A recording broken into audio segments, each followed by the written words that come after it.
Buenas tardes, compañeros. Espero que se me oiga bien porque acabo de hacer el vídeo sin sonido y es un poco desesperante.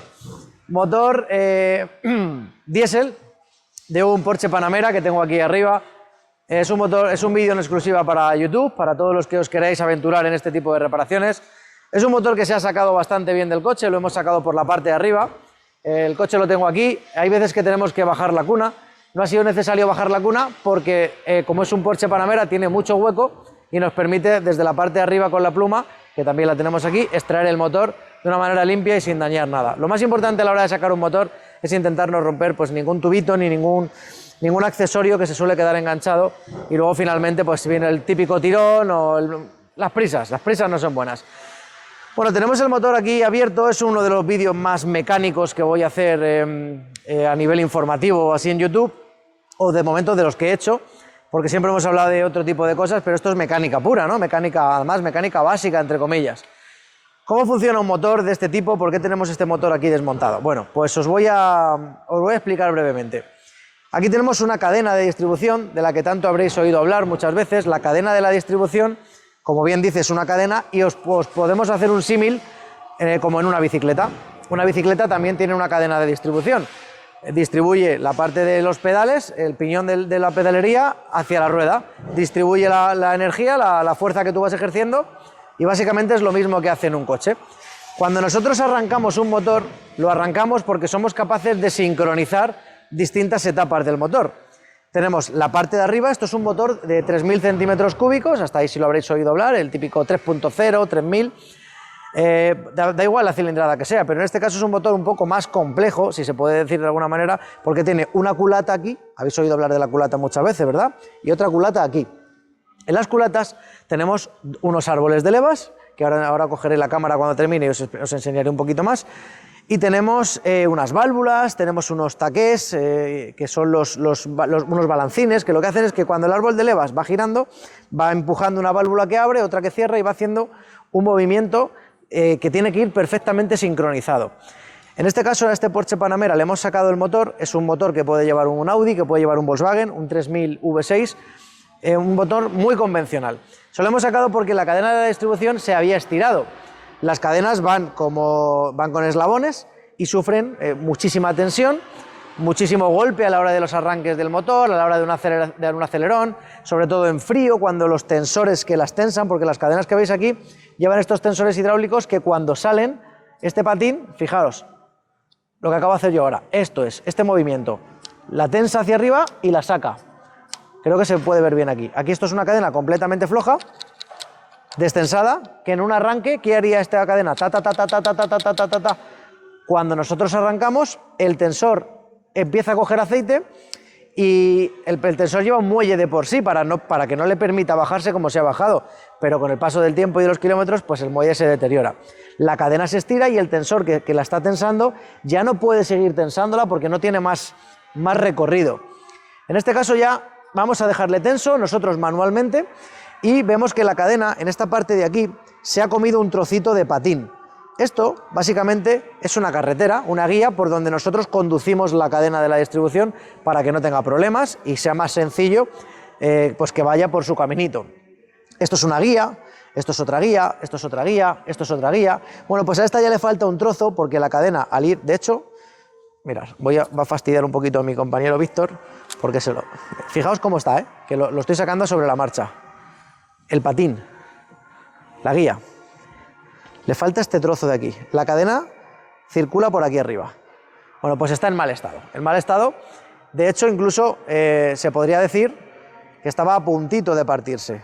Esta cadena le hemos salvado la vida al motor, bueno, pues in extremis, no le quedaba mucho tiempo. Este patín, como veis, ahora fijaos ya cómo baila la cadena, va posicionado de una manera muy sencillita.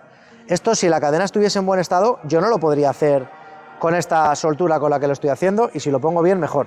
También quiero enseñaros que le falta, es que le he puesto al revés, no, que le falta un trozo bastante grande.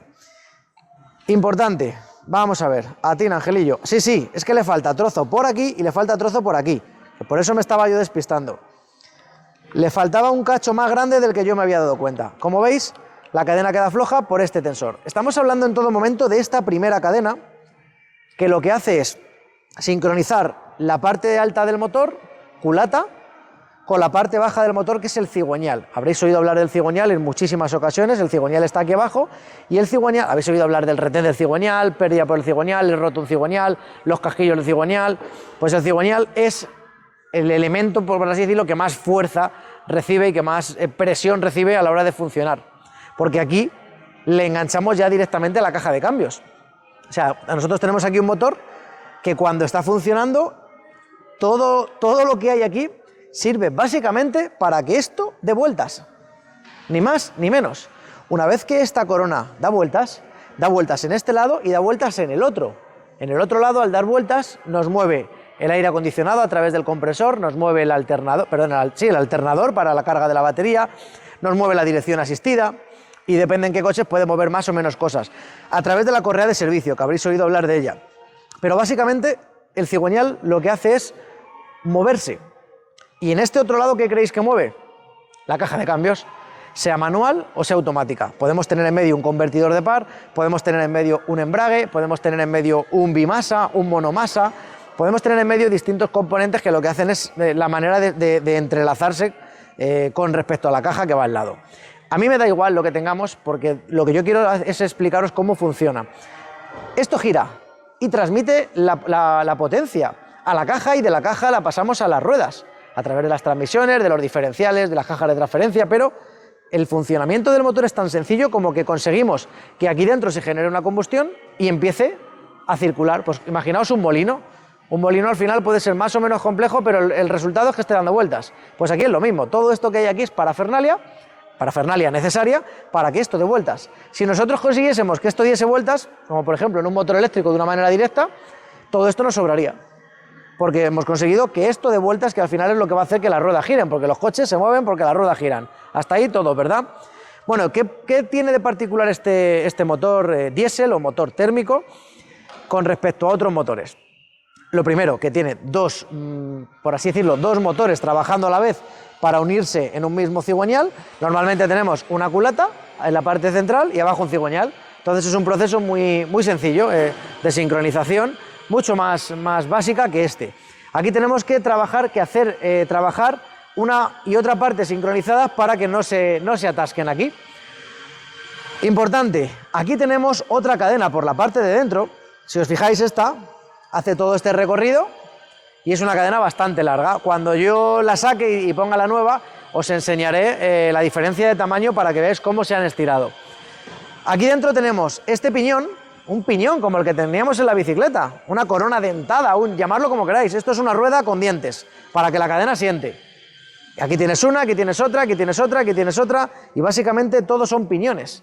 En esta primera cadena de la distribución tenemos árbol de levas de admisión y de escape. Admisión es por donde entra el aire y escape por donde sale el aire. Muy sencillo de entender, en un lado y en otro. Tenemos un tensor para tensar toda esta cadena. Este tensorcito tan pobre es el que nos tensa toda esta cadena. Pero si veis, como necesitamos seguir moviendo más cositas, tenemos aquí en el centro un árbol contrarrotante que lleva su propio piñón para engancharse en esta cadena y a la vez que estos giran, este árbol también gire. El árbol contrarrotante os lo explicaré en otro vídeo, es un poco más complejo y no quiero entrar en detalle, pero finalmente, para que os hagáis una idea, es como una especie de pequeño cigüeñal que va por la parte de arriba hasta el otro lado. Aquí arriba tenemos una bomba no es algo que vaya a explotar, sino algo que genera presión, una bomba de gasoil en este caso. Antiguamente las bombas de gasoil tenían una posición porque tenían que ir caladas para que el gasoil saliese de una determinada manera, haga distintos inyectores. Aquí ahora mismo lo único que necesitamos es una bomba que cuando vaya girando el gasoil comprima y genere muchísima presión, porque estos motores de inyección directa en diésel trabajan a mucha presión, pueden ir a trabajar hasta 2000, 2200 bares, lo habitual son 1800 aproximadamente, no os quedéis con las cifras exactas. Esta bomba es Bosch, lleva un regulador de presión por si nos pasamos de vueltas y genera más presión de la necesaria, ella misma se autorregula.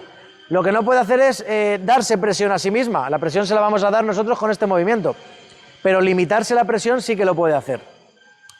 Independientemente de la bomba que llevemos, el sistema va a seguir funcionando de la misma manera de la distribución, porque hay coches que no necesitan que la bomba vaya en la propia distribución. tienen otros sistemas. Por norma general, la bomba de combustible tiene que ir movida por la distribución, ¿vale? Tanto si es de cadena como si es de correa. Pero no os quedéis con que esto es algo, es una ciencia exacta que en otros vehículos puede variar. Esta cadenita que va por dentro, al igual que esta de fuera, lleva un tensor y le veis aquí. Este tensor de esta cadena que va por dentro, en este caso, sufre menos. De hecho, si lo intento mover, me cuesta más moverle, aunque sí que es cierto que ya tenemos holgura. Pero es diferente. No tiene nada que ver con, evidentemente, esta cadena tan larga, que es mucho más sencilla de, como os decía, sacamos el patín con la mano. Es mucho más sencilla de manipular. Y aquí abajo nos falta otra cadena, que bueno, que finalmente es la misma que hay aquí, pero la he querido yo como separar, precisamente para que veáis que es el movimiento que engrana la bomba del aceite. Otra bomba. ¿Qué hace una bomba? Generar presión, mover fluidos. Pues aquí el aceite, aquí en todos los motores, no todos los coches tienen cárter donde se almacena el aceite. ¿Habéis oído hablar del típico familiar o amigo que le ha dado un golpe por debajo al coche, ha roto el cárter y ha tirado todo el aceite? ¿Por qué tira el aceite cuando se rompe el cárter? Bien, porque por gravedad el aceite siempre tiende a bajar y hay cárter, que es una especie de bandeja, donde se almacena todo ese aceite.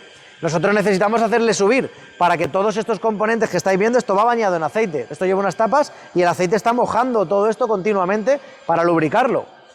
Pues ese aceite luego va abajo, pero tenemos que hacer constantemente que suba cada vez que arrancamos el motor y que suba a una determinada presión. Bueno, pues esta bombita es la que se encarga de hacer que el aceite vaya subiendo y vaya lubricando toda esta zona. ¿Qué más cositas os puedo contar de este tipo de motores? Porque básicamente hasta que no saquemos, no voy a poder profundizar un poquillo más, hasta que no saquemos la distribución. Y el principal objetivo de este vídeo era que vierais un motor V6 desarmado, que conocieseis un poquito la mecánica, y ahora voy a coger el teléfono y os voy a enseñar, ya sin los guantes, qué partes del motor os suenan más o suenan menos. Os lo voy a enseñar por la otra parte.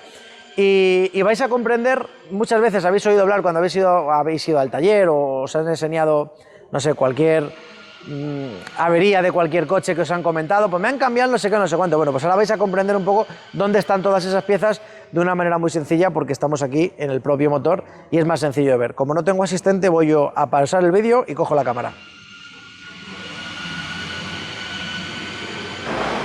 Bueno, pues continuamos. Aquí veis un poquito lo que os he hablado hace un ratillo. La cadena, veis el ancho que tiene, esos eslabones son los que van sufriendo desgaste. Y aquí veis los árboles de levas. Es importante ver en los árboles de levas, ¿por qué se llaman árboles de levas? Bueno, pues lo primero porque son largos, como pueda ser un árbol, y de levas porque llevan estas levas. A ver si atino, estas levas que veis aquí. Estas levas tienen un desgaste, sobre todo por su parte picuda. En este caso sufren muy poco desgaste porque el vehículo ha estado muy bien lubricado, no ha tenido problemas, pero el funcionamiento es muy sencillo. Van girando a través del movimiento que genera el motor y van golpeando con la parte picuda un balancín, que es este que hay aquí, que a su vez empuja, no sé si lo podréis ver desde ahí, bueno, ahí dentro hay una válvula. Una válvula es un vástago con una cabeza más gorda que lo que hace es que cierra un orificio o abre. Cierra o abre el paso, en este caso, de aire. Cuando empujamos hacia adentro se abre el paso de aire y por aquí salen los gases de escape. Aquí engancharíamos un colector que iría al tubo de escape. Pasaría por un filtro antipartículas, un catalizador, pero iría al tubo de escape. Y en este otro sitio le metemos el aire al motor. Esta zona está más limpia porque la estamos ya limpiando a través de la tecnología del hielo seco que usamos nosotros, que no daña. Por aquí entra el aire al motor. Y decís, ¿y por qué tiene más? Podéis pensar, ¿por qué tiene agujeros más grandes y otros más pequeños? Bien, por unos entra siempre y por otros entra cuando el coche decide, porque lleva unas trampillas que las abre o las cierra a demanda. ¿Habéis oído hablar también de los calentadores? ¿Veis este pitorrito que...? Os lo muestro. A ver, este pitorrito que hay aquí es un calentador. ¿Cuántas veces habéis oído hablar de los calentadores? O de las bujías de precalentamiento en un coche diésel. ¿Por qué necesitan precalentar? Pues porque el gasoil no es como la gasolina. Aquí necesitamos mucha temperatura para que la combustión sea eficiente y de hecho se inicie bien la combustión. Pues eso es como si fuese un lapicero, un bolígrafo que entra hacia adentro, hacia la cámara de combustión y se calienta muchísimo antes de arrancar el coche. ¿Qué echáis en falta aquí? Pues fijaos en estos orificios, este y este, tres. 6 cilindros, 3 en esta parte y 3 en esta parte. ¿Cómo funcionan? ¿Cómo se arranca un coche con 6 cilindros? O cualquier coche, ¿qué necesita? Pues necesita meter el combustible. En este caso es diésel. Pues por ahí entra un inyector que vendría a esta parte con la propia tapa. Ese inyector pulveriza el combustible dentro, en la cámara de combustión, y a través del aire que entra por aquí y el combustible que hay dentro y este movimiento que va abriendo y cerrando válvulas junto con los pistones que están abajo, el pistón sube, entra el aire, entra el combustible, explota y según explota lo hace bajar.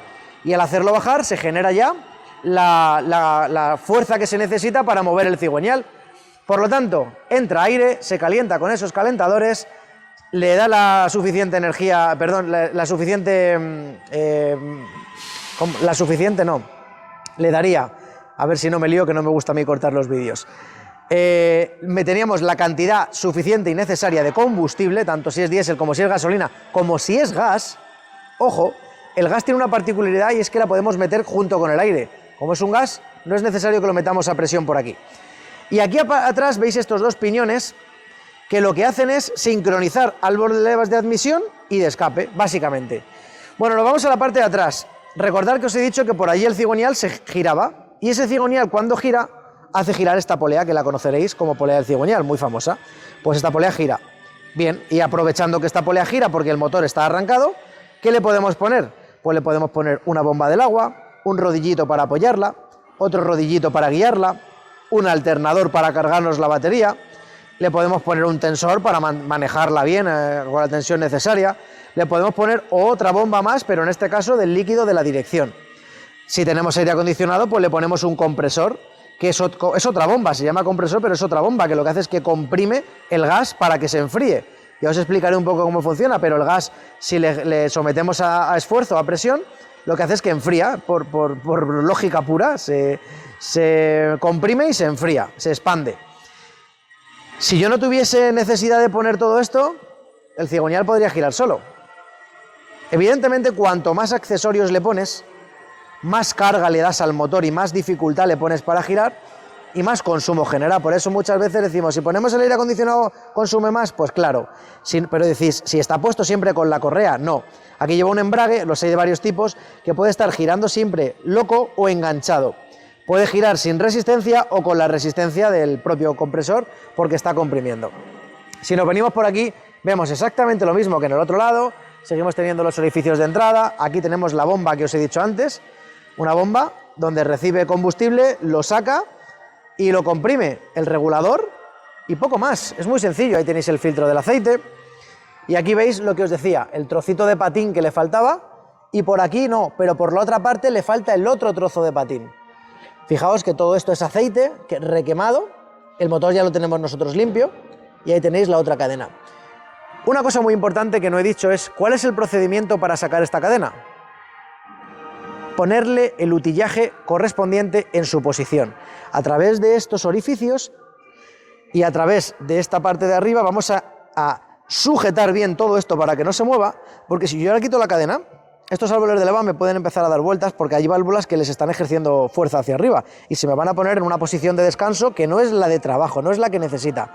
Por lo tanto, el motor tiene que ir sincronizado perfectamente. Vamos a bloquear el cigüeñal abajo, vamos a bloquear los árboles de levas. Según qué coches hay que bloquear el árbol contrarrotante o la bomba. En definitiva, las partes fijas del coche las vamos a dejar bloqueadas, vamos a extraer la cadena, vamos a montar la nueva y luego quitaremos los bloqueos y todo irá a su posición. Aquí tenéis el tensorcito, que ya está el pobre tan fatigado que no podía más y hacía mucho ruido. Como veis es un Porsche, pero todo esto lo fabrica Audi. Esto es algo que no creo que os sorprenda. Y en este caso, bueno, ahí lo tenéis, todo es de Audi. Y en este caso el otro tensorcillo que lleva ahí y poco más. Luego se le pone una tapita, se empieza a cerrar la parte de arriba y al coche, compañeros. Espero que os haya gustado el vídeo, que hayáis aprendido un poquito más y que sepáis también que esta patita de aquí y esta patita de aquí es donde vienen los famosos tacos de motor que tanto cuento en mis vídeos, que casi siempre están averiados. Bueno, que aprovechando que están aquí os los enseño. Es esa pieza de ahí y esa otra pieza de ahí. Ahí apoyamos el motor sobre todo el coche y ahí tenéis la caja de cambios. Es una manera muy sencilla de que comprendáis que el coche, el motor con todo este peso y esta fuerza va suspendido en esos dos taquitos y por esta parte de aquí sujeto a la caja, no lleva más. Si tenemos este taco y este taco completamente machacados, pues el motor, el pobre, va haciendo un trabajo bastante difícil. Pues espero que os haya gustado, que me sigáis en YouTube, en TikTok, si os apetece, y si no, que no me sigáis, y que paséis un buen día.